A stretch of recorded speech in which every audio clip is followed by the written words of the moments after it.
स्त्री को पहनाएंगे टोपी और देखेंगे इससे हमें क्या फ़ायदा मिलने वाला है, किस तरीके से हम बचाने वाले हैं अपने हज़ारों रुपीज़ और करंट से भी रहेंगे महफूज।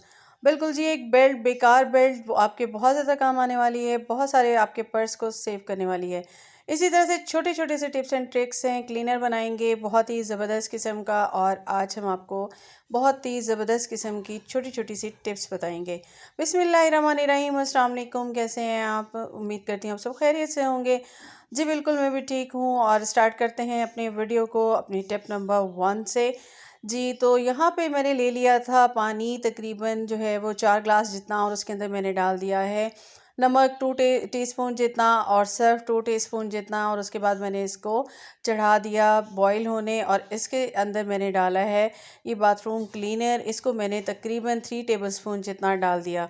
अच्छा, ये सारा अच्छे से जब बॉईल हो जाएगा तो मैंने क्या करना है कि मैंने इसको निकाल दिया है एक टब में, और इसके साथ ही मैं इसमें डाल रही हूँ 2 टीस्पून जितना बिल्कुल जी, ये है कास्टिक सोडा, और इससे हम करने वाले हैं क्लीनिंग आज अपने फ़र्श की। इसके साथ ही मैंने इसके अंदर 2 जो है वो इसी बॉक्स को भर के डाल दिया था। और क्या करने वाले हैं हम, इस तरह से हमारे जो है फ़र्श बहुत ज़्यादा मैले हो जाते हैं, पानी गिरता रहता है, और बाज़ औक़ात लॉन्ग हमारी जो है वो हो जाती है सफाई, यानी कि हम डेली जो है वो इतने अच्छे से नहीं कर रहे होते, या फिर आप कहें कि बहुत ज़्यादा दाग धब्बे होते हैं, तो उनको आपने किस तरीके से निकालना है। यहाँ पे हमने ले लिया पोंछा और उसमें सर्फ़ डाल के उसे अच्छे से वॉश कर लिया। उसके बाद इस अपने क्लीनर में हम डिप करेंगे इसको बहुत अच्छे से, और उसके बाद हम ये सारे दाग धब्बे जो कि बहुत ज़्यादा जमा हो जाते हैं, या फिर बाज़ औक़ात कलर लग जाता है जब आप कलर वगैरह कराते हैं, ये अब स्पॉट्स आप देख रहे होंगे सारे के सारे, और दीवार के साथ साथ अक्सर जो है वो रह जाते हैं। तो इन सब को हमने इस तरीके से क्लीन करना है, आपने इसे रगड़ रगड़ के साफ़ कर लेना है। टिप नंबर 2 है जी मेरी, इस तरह से हमने कारपेट्स वगैरह या जो है ये प्लास्टिक की शीट्स बिछाई हुई होती हैं, तो इनके नीचे भी आप देखें काफ़ी सारा जो है मैल कुचैल होता है, और ये फिर दाग बन जाते हैं। तो इनको हमने किस तरीके से नीट करना है, ये आप दाग धब्बे देख रहे होंगे, इसी क्लीनर को हमने डिप कर लेना है, और उसके बाद हम इसको फर्श पे बहुत रगड़ रगड़ के साफ़ करेंगे, और इससे जो है ये बिल्कुल नीट एंड क्लीन हो जाएगा। अच्छा जी, इससे सारे दाग धब्बे जो है वो ख़त्म हो जाएंगे, और ये आपका बिल्कुल ज़बरदस्त हो जाएगा। और उसके बाद आपने इसको सुखा लेना है, और उसके बाद फिर आप इसे शीट को बिछा लें। ये देखिए बिल्कुल, ये ज़ाहिर है जब हम झाड़ू लगा रहे होते हैं तो क्या होता है कि शीट के ऊपर तो हम लगा देते हैं, नीचे से जो है वो रह जाता है। तो ये इस तरह से आपका हो जाएगा नीट एंड क्लीन। तो बिल्कुल आपने कर लेनी है इस तरह से सफाई, और देखिए आपके सामने ही चमक गया है। आ जाते हैं अपनी नेक्स्ट टिप की तरफ। जी बिल्कुल, हम साग वगैरह को जब धोते हैं, साग बनाना होता है, आज मैं भी साग बना रही थी, तो क्या होता है कि उसमें से अच्छे से मिट्टी नहीं निकलती, साग काफ़ी सारा होता है, तो हम थोड़े से परेशान हो जाते हैं। तो आपने क्या करना है कि एक आपने इस तरह से साग को डाल देना है, और उसके बाद जो है आपने जिस भी देगची वगैरह में धो रहे हो, उसके बाद आपने क्या करना है कि नीम गर्म पानी, बिल्कुल जी, मैंने यहाँ पे नीम गर्म पानी थोड़ी सी टैप को खोल दिया था ताकि गर्म पानी इसमें आए, और उसके बाद इसको मैं इसे अच्छे से जो है वो मिक्स कर दूंगी, और इस तरह से हाथों की मदद से ऊपर नीचे करके इसको 1-2 मिनट करूंगी। उसके बाद मैं इसमें से पानी नहीं गिराऊंगी, बल्कि मैं क्या करूंगी कि ये हमारा पकोड़े निकालने वाला छलना होता है, इसकी मदद से आप इस तरीके से निकाल लेंगे। और ये सारा जब आप निकालेंगे तो मैं फिर आपको दिखाऊंगी कि नीचे जितनी मिट्टी वगैरह होगी सारी की सारी नीचे बैठ जाएगी। होता क्या है कि हम इससे हाथ रख के यूँ पानी निकाल लेते हैं, तो क्या होता है कि मिट्टी इसके अंदर रह जाती है। ये देखिए कितना ज़्यादा इसके अंदर मैल कुचैल है। और इसके बाद मैं क्या करूँगी कि मैं फिर इसको जो है एक दफ़ा नीम गर्म पानी चला दूँगी, और इसको एक दफ़ा फिर वॉश करूँगी। और एक दफ़ा वॉश करने के बाद मैंने इसमें फिर ठंडा पानी चला के इसको जब थर्ड टाइम किया, तो ये देखिए आपके सामने बिल्कुल नीट पानी है इसका, और इसके अंदर जो है सारी मिट्टी वगैरह ख़त्म हो चुकी है। तो इस तरीके से आप अपने पालक वगैरह को साफ़ कर सकते हैं, और साग वगैरह को भी। आ जाते हैं नेक्स्ट टिप की तरफ। तो यहाँ पे मैंने ले लिया था पानी, क्योंकि मैं साग बना रही थी, मैंने उसमें 1 पाव मिर्चें डाली थी, और उसके डंडे ये बच गए थे, तो मैंने सोचा कि मैं एक और क्लीनर बना लूँ। तो मैंने यहाँ पे इसको बॉईल करने रख दिया, और साथ में इसमें मैंने डाल दिया है बोनस सर्फ। सर्फ मैंने डाला है 2 टीस्पून, और उसके साथ ही मैं यहाँ पे डालने वाली हूँ, जी बिल्कुल, यहाँ पे मीठा सोडा मैंने डाल दिया 2 टीस्पून, और उसके साथ ही मैं क्लीनर डाल दूँगी 2 टीस्पून।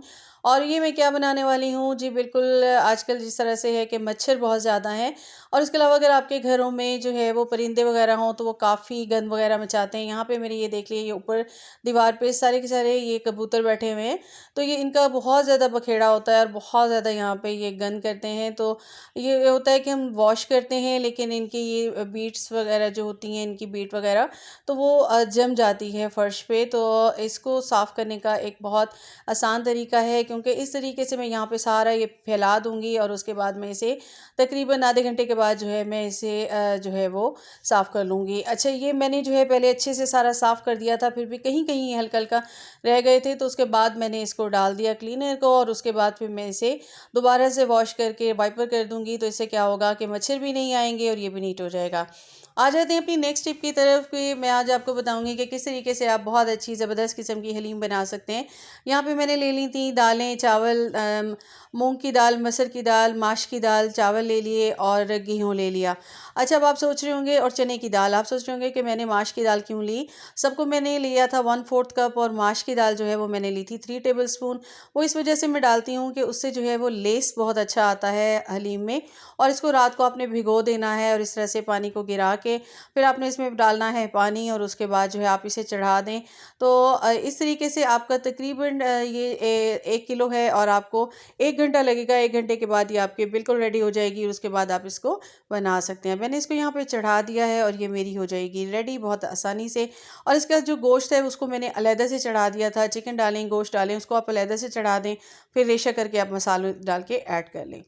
आ जाते हैं नेक्स्ट टिप की तरफ। इस तरह की आपके घर में भी अलमारियाँ वगैरह लगी होती हैं बर्तन रखने के लिए, और उनके नीचे इस तरह से डिश होती है। तो ये क्या होता है कि इसमें पानी चला जाता है, ज़ाहिर से ऊपर से सारा पानी गिरता है प्लेट्स वगैरह का, तो वो ये भर जाती है। अच्छा, इसका क्या होता है कि डीप क्लीनिंग करने की बजाय अगर आप डेली बेसिस पे इसको कर लें, तो इससे ये होता है कि ये ख़राब नहीं होती। और यहाँ पे ये जब मैं आई थी, जब मैं यहाँ शिफ्ट हुई थी, तो ये तब भी इसी तरह से थी, और उसके बाद मैंने इसको डेली वॉश कर लेती हूँ। अच्छा जी, आ जाते हैं यहाँ पे हम अपने नेक्स्ट टिप की तरफ। तो इस तरह की हमारे पास बेल्ट्स होती हैं बच्चों की, बड़ों की, और बेकार पड़ी रहती हैं, और इससे आज हम बनाएंगे बहुत ही ज़बरदस्त किस्म का ऑर्गेनाइज़र।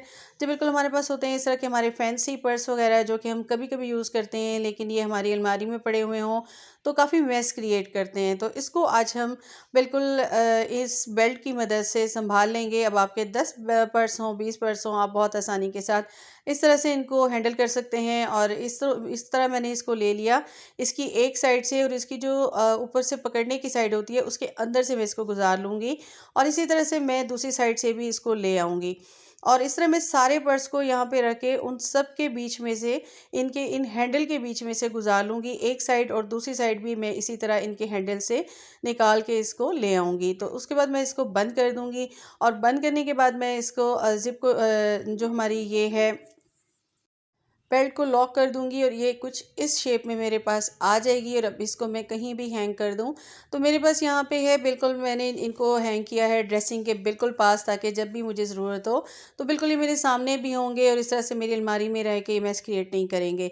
आ जाते हैं अपनी नेक्स्ट टिप की तरफ। तो यहाँ पर मैंने ड्रेसिंग के पास ही, ये सीढ़ियों के नीचे का पोर्शन है, मैंने यहाँ ड्रेसिंग के पास ही एक इसी स्टैंड को भी रखा हुआ है। तो यहाँ पर मैंने ये एक लगा दिया है, बिल्कुल जी, एक यहाँ पे कपड़े लटकाने वाला, और यहाँ पे मैंने यहाँ पे सारे टॉवल्स लटका दिए हैं। अच्छा, इस तरह से मुझे ये होता है कि भाई बस 3-4 towel at a time use हो रहे होते हैं, बच्चों के अलग और सबके, तो यहाँ से इजीली हर कोई निकाल लेता है, और फिर इस तरह से उनके कमरों में या वॉशरूम्स में रश नहीं लगता। अच्छा, उसके साथ ही ड्रेसिंग है, और यहाँ पे मैंने सारे ऑर्गेनाइज़र अपने बना के लगाए हुए हैं, जिसमें मैंने कॉम वगैरह रख लिए हैं। इस तरह से मुझे ये ईजी हो जाता है। अच्छा, आपके पास भी सीढ़ियों के नीचे इस तरह के कुछ पोर्शंस होंगे, उनको आप बना सकते हैं। मैंने इसको तकरीबन 4 in 1 ही बनाया हुआ है, कि मैंने लॉन्ड्री की बास्केट भी यहीं पे सेट की हुई है। इसी तरीके से मैंने यहाँ पे ये टॉवल्स का भी रैक बना दिया, ये बिल्कुल नीचे की जगह थी, और यहाँ पे बल्ब लगा दिया, तो यहाँ पे मैंने ड्रेसिंग भी जो है अपनी रख दी। जी, तो आ जाते हैं अपनी नेक्स्ट टिप की तरफ। तो इस तरह से जी, स्त्रियों को हमने किस तरीके से महफूज करना है अपनी पुरानी टोपियों से। और यहाँ पे ये मैंने एक कैप बनाई हुई थी, और इसका ये मैंने हेड्स का पोर्शन जो है वो छोड़ा हुआ था। अच्छा, इस तरह से मैंने पोनी कैप बनाई थी, और इसको मैं चढ़ा दूँगी अपनी इस्त्री पे। किस तरीके से, बिल्कुल आपकी ये तारें होती हैं, जब हम इनको मोड़ के रखते हैं तो क्या होता है कि ये मुड़ जाती हैं, अंदर से ये इनकी वायर टूट जाती है, और फिर करंट लगने का भी खतरा होता है, और ये फैली हुई भी इस तरह से लगती है।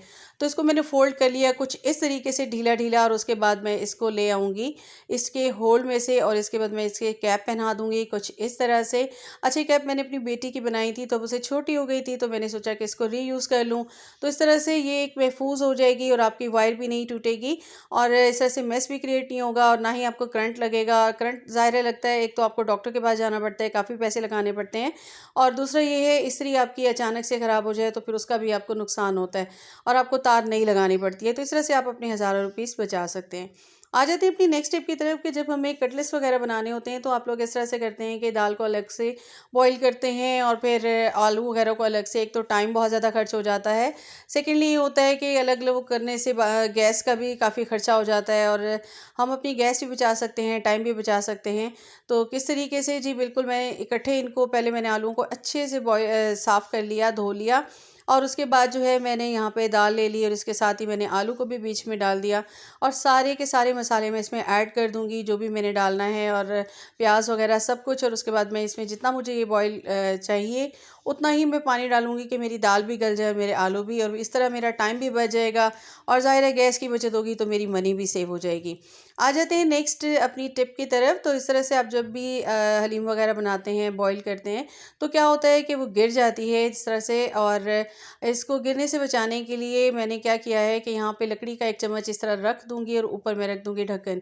ये देखिए पहले थोड़ी सी गिर गई थी, लेकिन जब मैंने जैसे ही इसको इस तरह से अरेंज किया तो ये गिरेगी नहीं, बॉयल ज़रूर होगी, लकड़ी के ढक्कन पे लकड़ी के चम्मच पे लग के ही नीचे की तरफ चली जाएगी।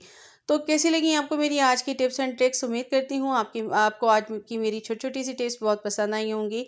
मेरे चैनल को सब्सक्राइब कीजिएगा, बेल आइकन को प्रेस कीजिएगा। अपना रखिएगा ख़्याल। अल्लाह हाफ़िज़।